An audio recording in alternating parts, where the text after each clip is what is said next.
painit lang tayo ng mantika, bawang. Boy, ano nga pala dito natin? Boy, ano to? Simpleng pulutan mga kabagis. Napaka-basic lang nito. Basic na basic. Ano yung laman ng rep niya? Marami na sibuyas yan. So, ayan yung hack. Ayan. Nag-iisa lang yan. Oh, 1/4 kilo yan mga kabagis. So, it's worth 45 pesos. Napaka-simple, no? Napakadami naman pala. Napakadami, boy. Siksik yan, eh. Toppings yan mga kabagis. Nakita nyo naman siguro sa thumbnail kung ano yung paglalapagan namin ito. Lagyan nyo yan ng tomato sauce. Taste yung boy. Hindi, lagyan nyo ng tomato sauce nga yan, pre. Tapos magpalaga kayo ng noodles. Ay! Spaghetti na yan, pre. Spaghetti. Lagyan na natin ng palasa mga kabagis. Patis yun mga kabagis. Konting chili powder. Kahit wala na mga kabagis, para simple lang. oh. Kasi siling pa talaga dun. So ayun na mga kabagis. Okay na. Pag ganyan na yung consistency, yung parang nag-iwa-hiwalay na siya, okay na yan mga kabagis. Yung butter to, dapat talaga margarine kasi hindi ka kasya. Kasi pinagkasya lang namin yung meron talaga kami rito ngayon eh. Yan. Ayan na. Cheese of your choice. Bahala kayo kung anong gusto nyo. Kahit ano mga kabagis. Yan lang yung meron. Cheese powder na lang. Pwede. Lulusain lang natin siya ng konti. Ayan mga kabagis. Habang palasaw na siya, unti-unti niya lagay yung powdered milk lang. Powdered milk lang ito mga kabagis. Per brand.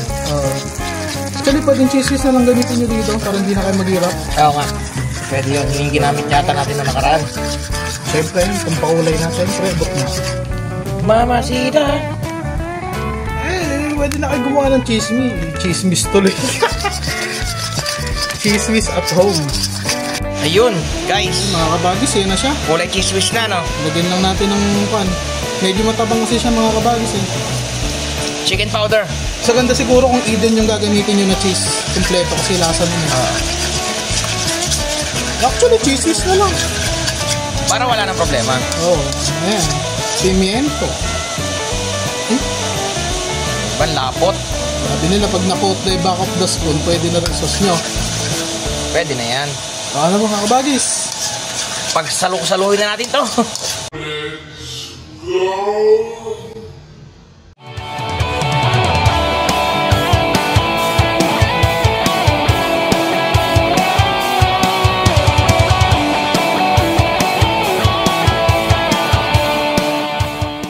Huling-huli. First bite! Pakita mo naman ang mamaig. Ano, kompleto yan. May pipino, kamatis, chips. Tapos dinagdagan ko ng karne kasi ito, sobrang dami oh. Dami. Grabe ba? Uubos na nga eh, kakatikim namin. Grabe. Solid din siya, ano. So, hindi kayo magigilty dyan mga kabagis kasi may ano yan. Soy protein! Yung tahok. Tokwa. So yun guys, no, bili lang kayo, napakamura, 45 pesos. Yung 1/4 250 grams, 45 pesos lang yung Argentina na giniling. Actually, 70 nga lang nagastos namin dyan eh. Kasi, ano to pre, nachos to, diba? Yung ginawa na namin to eh. Ginawa na namin to sa chicken. Yung Shop. Siguro, pangalawa. Eh, yung mga nag-umpisa kami noon, yung mga nangangapa nga. Hanggang ngayon naman nangangapa pa din. Mga kolokoy pa noon. Hindi, iba yun eh. Kolokoy pa. Mga kabagis. So, ito yung pinakamagandang version namin kasi, ewan ko, masarap. Ultimo yung cheese nito, ano eh. Gawa namin. Kaya lang mga kabagis, kainin nyo agad bago kumunat yung chips. Kasi syempre mababasa siya. Syempre. Gulatin nyo yung kainuman nyo, tinan nyo itsura. Isipin nyo, lalo sa mga taga-probinsyang nanonood sa atin, gulatin nyo sila, gumawa ka ng ganyan, magugulat sila, anong klase yan? Sinubukan ko yun, di ba? Kinikwento ko nga sa'yo, Mac, yung tropa ko na gumawa lang ako ng tokwa. Sinisting ko lang, bilib na bilib sila, pre. Ay, sisting. Bumili lang ako ng sisting plate. Bilib na bilib sila, puta, nasarap pa. Ba't ka na to? Kakaiba to ah. Eh, syempre, putok-putok pa, di ba? Naka-sisting plate, di ba? Sa probinsya kasi, guys, ganun eh. Dito kasi, kinilaw, kilawin, na karne, ganun lang. Yung simple lang. Pero kung pag sinisting plate mo pa, parang special para sa kanila yon, parang ganun. Gulatin mo sila, gumawa ka ng nachos. Yan, oh. Yan, gagawin ko nga yan, pre. Solid guys, gaya nyo na. Dami nito. Gusto nyo, punta kayo rito. Paano pupunta? Labas kayo dyan sa camera. Kumuha na lang kayo. Kumuha na lang kayo ng alak nyo dyan mga kabagis at sabayan nyo kami. Gawa kayo nito. Gawa kayo nito, sa kanya kami panoorin. Akala nyo kayo lang meron ha. Bas nyo kami, sabi nyo. Akala nyo kayo lang meron ha. Kami din. Pwede yun, no? Kasi, di ba, yung una naman yung paano natin ginawa, di ba? Marami naman akong display, marami naman ako sinabi ron na pwedeng pamalit kasi yung mga ginamit mo, baka wala sila, di ba? Like chicken powder. Pag wala kayo, magic, sarap. Ganun lang yun. Simple lang. Patis na lang. Magano, simple lang yan. Asin. Nagkataon lang na, kasi nga, pinagsama-sama lang namin mga kabagis kung ano yung meron doon sa kusina. Meron doon at kanina pa kami. Dalawang oras kami nag-iisip ng konti. From 1 to 3, nag-iisip kami anong gagawin namin. Naggaling na kami sa palengke. Wala nang tinda. Hindi, pagpulutan talaga. Pwede rin ulam, boy eh. Hindi ko maisip. Parang shawarma mga boy eh. Yung laman siguro. Hindi, gawin nyo dito, lutuin nyo yung karne, gawin nyo yung sauce, saka nyo ilagay. Tapos lagyan nyo lang din ng pipino sa gilid, saka ng kuwan, ba? Pwede. Ikaw ba, ano bang dahilan na natatraffic ka bago pumasok sa school? Magandang usapan yan eh. Tangin na pre, sa akin kasi boy, normal na yung traffic eh. Hindi nga, ano nga mga dahilan boy. Mahabang pila sa LRT, hayop na yan. Hanggang baba. Baka mga tayo mga nanonood sa Maynila, no? Kung na-experience nyo, no? Pag rush hour, alas 7, alas 6 hanggang alas 5 pa lang, alam nyo na yan, napakahaba ng pila dyan. Kadalasan ko yun. Grabe. Napagkalate ko dahil dun sa driver. Bakit? Alam na saktong-sakto lang, compute ko na yung oras ko naaabot ako eh. Biglang magpapagas boy. Sabi ko na eh. Muntik ko nang mapara yung pre, muntik na, taplis ka na ron. Ano yun, nagpagas? Gagano sana ako. Biglang magpapagas boy. Ala, katagal pa doon, tapos bababa pa siya, magbibilang-bilang pa ng pera-pera na gano'n, tapos wala, diba, nunguka ako. Barya pa yung pera ka. Pasukan yun, medyo kailangan maaga. Rush hour. Pagdating doon sa gawin, traffic na, alip na maaga ka nang nakadaan doon eh. Ay, nako, Diyos ko po. Mga manong, baka naman. Kasi isa pa dahilan, yung malapit ka lang, hindi ka nasasakay ng ano yung dahilan ng mga nalilate ka? Wari, high school, di ba, Indulegi bus? Nakakatamad bumangon, pre, puta eh. Grabe, nakakatamad bumangon yan. Paano yung tamad bumangon, pre? 6:30 na, nakahiga pa ako eh. Sabi mo, alas 7. Sabi mo, 30 minutes pa na. Oo, kaya pa yan. Tingin mo sa orasan na ganun. Oo. Tingin mo, 6:45, maaga pa. Hindi, actually, pre, nagseryoso lang naman akong, nung high school ako, pre, nagseryoso lang naman ako mag-aral nung 4th year na, kaya nung 4th year ko lang naranasan yan. Kasi nung 1st year to 3rd year, naku, putang ina, wala akong pakialam kahit hindi nga ako pumapasok eh, hindi nga ako dumediretso sa bahay. Hindi nga ako dumediretso sa school eh. BI ka pala po yan. Oo, pero yun nga, nung 4th year na, dahil naging advisor ko ulit, yung advisor ko nung 1st year, mahigpit kasi yon si Ma'am Sharon, anak ni Estabillo pare. Yung anak nung matandang Estabillo.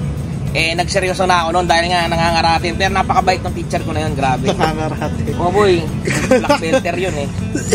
Black belter ko grabe, grabe may boy, nangangaratin. gago lumilipad yung ano doon, pre, bunot. Tang-ena, pag marumi yung classroom namin, boy, lumilipad yung bunot, boy.